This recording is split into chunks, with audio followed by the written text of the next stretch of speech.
Good afternoon, hello, welcome to the TriathlonDan YouTube channel. Man, it feels so good to be back out on the bike. I've had 5 days, almost complete rest. Only a real steady spin indoors and 1 swim, which is basically no training. But this morning, I'm back on it. I've been absolutely chomping at the bit to get back training. Definitely the last 2 days. 3 days out, I was a bit half and half. So I know I'm ready, feeling good. I almost don't want to lose too much fitness at the end of the season. So I want to be fresh and recovered, but I don't want to cause myself a massive task just to get back to okay fitness. So I feel like a week or so proper recovery and I'm ready to rock and roll. So it's Saturday morning. Today and tomorrow I'm freestyling it training wise, and then Monday my structured training starts. So this morning I'm actually out recceing a course. I know I said it's the end of the season. I do have 1 more race, but I'm not treating it as a race at all. It's next Sunday and it's the Derbyshire Duathlon. Now I love supporting events that are local to me, so I sort of half looked at this one, but almost half run it off because of when it fell in. I'm pretty much done for the year. However, the event, which is run by Active Training World, is also being held again in March, and in March it's the Triathlon England standard distance duathlon championships, which I'll probably do because it's on the doorstep. So what better prep for that than to actually do the event this year? So that's pretty much the only reason I'm doing it. But anyway, I'm about an hour or so into the ride. The bike course really interests me because it goes halfway up via Gelia, and some of you guys will know how much of an infatuation I have with this climb, with the specific reason of relieving Dan Bigham of the KOM at some point. My Garmin, in fact, is reminding me how far ahead he is at this moment in time. But it's not the same climb that we attempted. It goes halfway up, it then turns left. And actually Dan was such a good sport that he said, the climb that you did, yes, that's the one that, one of the ones that we targeted. But if you turn left halfway up, there's a climb that's a similar length, and it just continues onto it, that isn't as exposed to the wind. And he's also got the KOM for that. So have a go at that one, because you might be better, or having better luck with the weather, because it doesn't affect it as much. What a top guy. Yes, we will have a go. And in fact, it nearly happened a few weeks ago. There were some favourable conditions. I sent a little message out, but we couldn't get enough of us together, so it didn't, but it's definitely on my mind for next year. Anyway, I'm not looking at numbers or anything today, just pedalling. I'm quite out of breath now because I could do a change in gear, but I'm talking to you lot.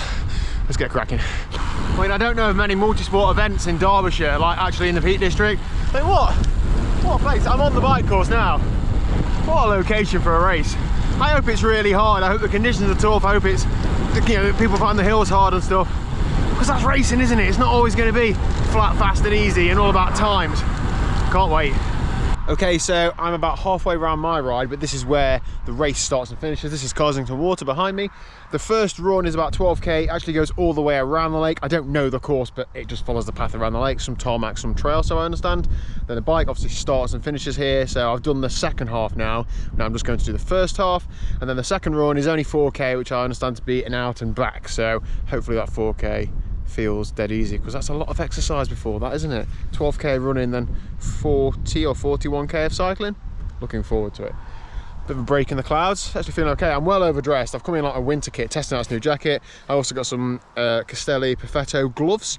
I never normally spend a lot of money on gloves. I always just get cotton gloves, but once those are wet, they're wet. So I thought I'd get some Perfetto gloves, and these feel absolutely mint. Like, I love the Perfetto material and the jacket, and I think this is very similar to that. And the gloves just work exactly the same. Like, even though it's warm now, my hands aren't sweaty, it's still breathing. It's brilliant. So anyway, I'm going to carry on pedaling. I'm really enjoying this, actually. Absolutely really enjoying being back out on the bike. Other than this bike is now ditched already.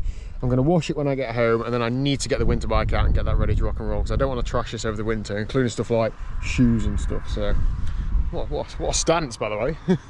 Let's get cracking. Okay, I finished that bike ride. Stats on screen somewhere.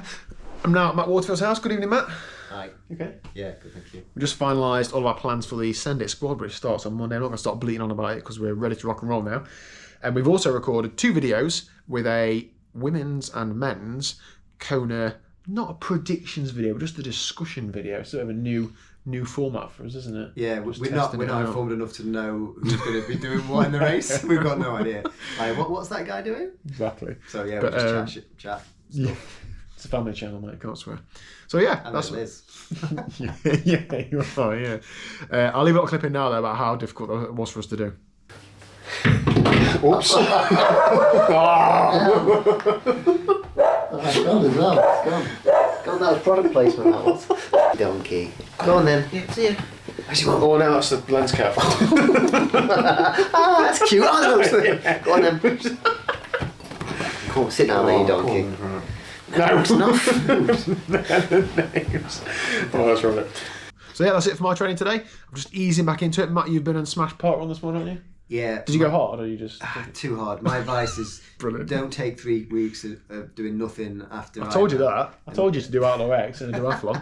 Like, you don't listen to me, will you? Yeah, I'm a big, like, when you get to my age, you need to have a physical and mental break. But it was a social park run this morning, so we have our own triathlon group, Team Icarus, who you've probably seen Dan representing and stuff, and I work for Nottingham Triathlon Club, and then we get together with TFN, who are another awesome Nottingham Triathlon Club. We try and bring these clubs together and do a social event every month or so. So it's great to get out and see the guys and go for a coffee and stuff afterwards. You're involved in every club in like a 30-mile radius, aren't you? Yeah, spread myself very thinly. Might start a YouTube channel and see if we can get popular. Yeah, good. All right, excellent. Right, that's it for today's video. Thank you very much for watching. If you haven't already, please do hit the subscribe button down below. Over the next couple of days, there'll be the videos for the Kona predictions, and then I'm doing a cool race tomorrow. Don't jump up. It's not a proper race. It's a funny race. So stay tuned for that later this week. See you later.